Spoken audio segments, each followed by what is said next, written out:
Well, thanks very much. I don't stand behind podiums because I'm kind of short, and all you see is a little bobbing head, and that's not real desirable. So what I wanted to do today was dance slightly across the tip of the icebergs and talk about a subject that's so broad and that really shouldn't be disconnected from the other landscapes that we're talking about here today, whether it be grasslands or forests and rivers, and the hydrology and the climate. Wetlands are absolutely intractably linked to climate, and I'll try to lay that out for you. What's happened with wetlands globally, and I'll show you some data in a minute here, is artificial drainage, mechanical disturbance from agricultural alterations, altered hydrology from a whole variety of means, the use of inorganic fertilizers that have basically composted the carbon, filling and dredging and ditching, and land development and agriculture have all combined to really more recently accelerate the decline of wetlands, even in this country. Even though we have a no net loss policy under the Clean Water Act, it really is meaningless, and we can talk about that if you want. The global losses have been about 50%, according to the data I'll show you in a minute. And some countries have lost over 90% of their wetlands. And in the US, the range is about 9% loss in New Hampshire to about 90% loss in California. And I don't want you to get too nervous about numbers here. I put arrows on here where I want you to really focus. This is an accounting of different wetland types. Let's see, peatlands, freshwater mineral wetlands, tidal marshes, mangroves, mudflats, a totals column, and then these are the different major places in North America and the US and the wetland accounting, and this is a global roll-up. In North America, you can see we're not gaining new wetlands. As a matter of fact, every wetland type is in the negative column. Everybody can see the negative sign there, hopefully. You know, minus 2.5% loss to minus 39%, and this is in the loss. The scale is 1,000 kilometers squared. So a loss of in North America of 1,407 times 10 to the third. So 1,407, add 3 zeros to that, and that's the number of square kilometers that have been lost. And you can see globally the numbers are all in the negative column as well for each of the wetland types, with freshwater mineral wetlands, which is the US Corn Belt, 30% of Iowa, 40% of Illinois, 15% of Wisconsin. That's what we've lost there is mineral, silt and clay loam mineral wetland systems. Wetland degradation looks differently than loss. On the image on the left is a very high quality sedge meadow, wet prairie with about 150 to 200 native vascular plant species. The image on the right is the exact same site 5 years later. What happened is development went in with ineffective erosion sedimentation control. About 1 meter of sediment filled the wetland in. The entire biodiversity of the wetland system was lost, converted to a polyculture of 2 species, Southeast Asian reed canary grass, Phalaris arundinacea, which is the green grass in the foreground, and then an introduced hybrid cattail, a hybrid between 2 native species called Typha glauca, which is running all over the eastern part of this country and throughout the Great Lakes in the United States. What we did to do restoration is we went in with D8s and D9s and big backhoes and removed the sediment to reestablish the historic surface of the wetland, and about 90% of the species came back from the seed bank. So there's good news with wetlands, and we'll talk more about that in a little bit. Wetlands and climate change, there's a whole range of controversial papers on methane and nitrous oxide emissions from wetlands. There's some papers that say these wetlands are net emitters, and there's no net balance in these wetlands, that they're constantly emitting methane. And there's other papers that show just the opposite. And when we dive into we look beneath the curtains or behind the curtains and look at the data sets, what we find out is that there's no comparison of apples and apples. Usually the highly emitting landscapes and wetlands included in those landscapes are in highly altered agricultural landscapes that are nutrient enriched from agricultural fertilizers and or dewatered, and the oxidizing histic or hydric soil is freely giving up nitrogen as a result of dewatering. We'll talk more about that in a minute here. So we really have a very confusing scientific literature because of the absence of systems thinking behind the science that's been done. What's really intriguing is, and there's a number of points I'll make at the end to summarize, but a few tidbits along the way. On every continent, and by every measure, wetlands are the most productive systems on the planet. If you measure standing crop biomass, if you measure net primary productivity, they're by far, they blow the doors off of anything else we'll talk about, including agricultural crops that are subsidized by petrochemicals. It's also one of the largest carbon pools of stored C on the planet. In fact, I'll show you a little more on that in a minute here. So what's happening, the net carbon balance on the planet is really, really interesting. The talk that Mark just gave speaks a lot to this emission of peat-related carbon dioxide, nitrous oxide, methane. Most of the losses occurring on the planet now in terms of carbon balance are emissions associated with the deterioration of peat substrates. And palm oil is one of the big culprits. Indonesia, Sumatra, Costa Rica, all sorts of coastal areas that are now being hammered. And it's primarily the dewatering effects of the ditches and infrastructure, including tiles, and I'll give you an example in a minute here, that's basically allowing these nitrogen and phosphorus-rich peat soils to compost over time because of the exposure and oxidation process. You can see most of the other wetland types in most other locations, except globally, beyond North America and Canada, most of the other wetland types are actually improving, according to this graphic, in terms of rebuilding a carbon cycle on the planet. What's interesting is to look at the net carbon flux.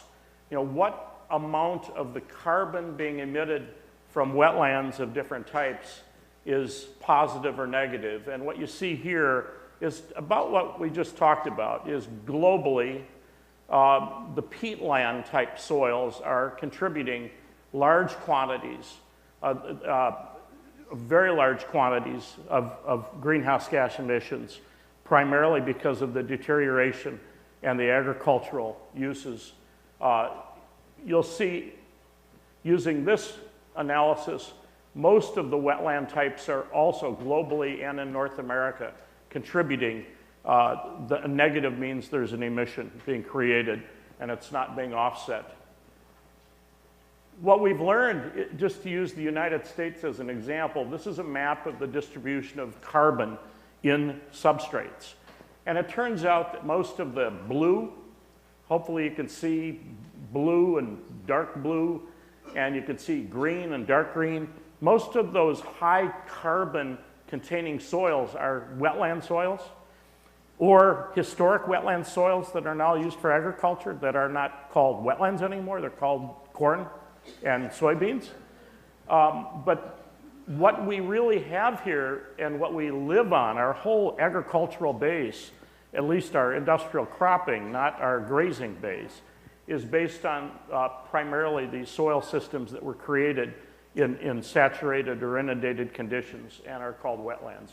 Huge estuarine opportunities for restoration, large quantities in the peatlands and the boreal system in the Arctic, here and also in Siberia and elsewhere.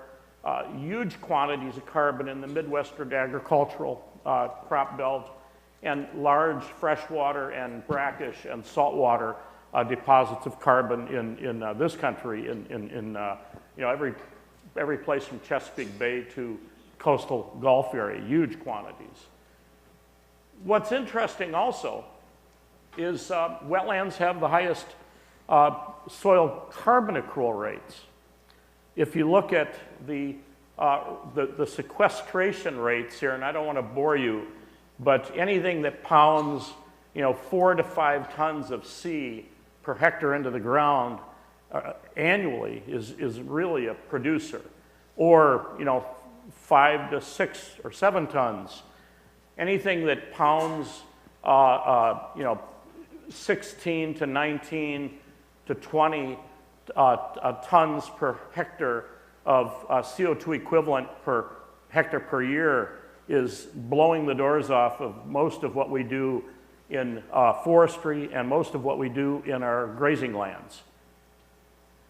What we've learned is that a lot of our sinks, our stockpiles of carbon found in wetlands are very vulnerable, and I'm happy Mark presented the oil palm example, so I can dance even lighter across the tip of the icebergs.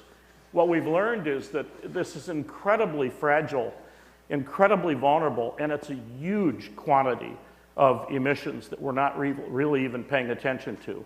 Disproportionately large compared to the area of land that it occupies, and I'll give you an example.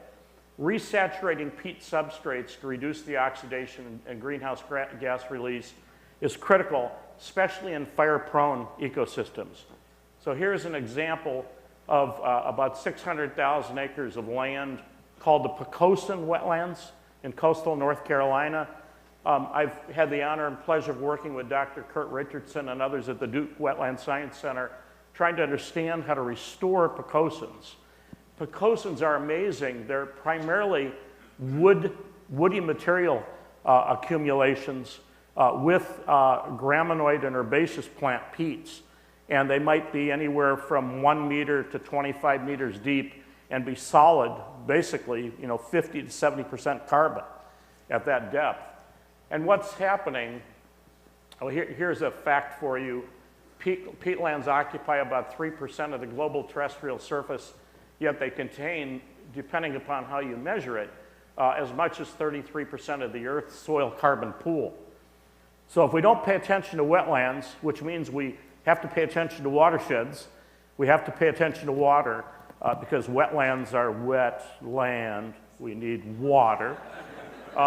If we don't pay attention to these things, we're really missing a huge opportunity and a huge potential single point of failure. So there was one peat fire in 2008 and another one in 2012 in North Carolina, and this is just a few of the images that Kurt gave me. Beautiful images. I love the images of forest fires and peat fires. They're really amazing. Oops, I went too fast. So one fire that burned for about 2.5 months, that burned about 16,000 hectares, released the equivalent in that 2.5 months of all the vehicular emissions in North America. According to the mathematics that Kurt and others at Duke have done. So this is only 40,000 acres, you guys. 40,000 acres releases the equivalent of the emission of every vehicle operating in North America. In what? For a year. Annualized, yeah. Yeah. This is just to give you a sense of magnitude, don't fix on it being factual. It's a number that suggests the magnitude is something that we really need to pay attention to. Pocosins, according to Kurt, right now will protect about 6,100 pounds of C per acre per year if you protect these, if you resaturate these peats. That's his number. The other interesting thing, which I would have never guessed, is the sequestration rate is 7 tons of C per hectare per year. So with Richard Teague, 3 to 5 tons of C per hectare per year under the best regenerative grazing practices. Without doing anything, these systems are are doing at least that, maybe double that sequestration rate. So now there's some hope. We might not resaturate all the peat substrates in these oil palm operations, but I wanted to let you know that wetland restoration is doable, and we and others and many others have been doing it at large scales. This is an 8,000 acre project, the first phase of a 50,000 acre project, where we've measured 7 to 10 tons of C sequestration per acre, not per hectare, per year, in a wetland restoration we've done with the Nature Conservancy in Indiana. The Nature Conservancy, along with the Lilly Pharmaceutical Foundation, as an investor, bought 2% of that county in northwestern Indiana called Newton County. I've really abbreviated this presentation. If you want more on it, I can give you more. It's, every one of these squares is a square mile. I just don't know how to make PowerPoint slides. I stretch them. That's a square mile. That's 2 square miles. I want to fill the slide up rather than present it scaled accurately. We were hired by the Nature Conservancy to design, engineer, and build this 8,000 acre restoration.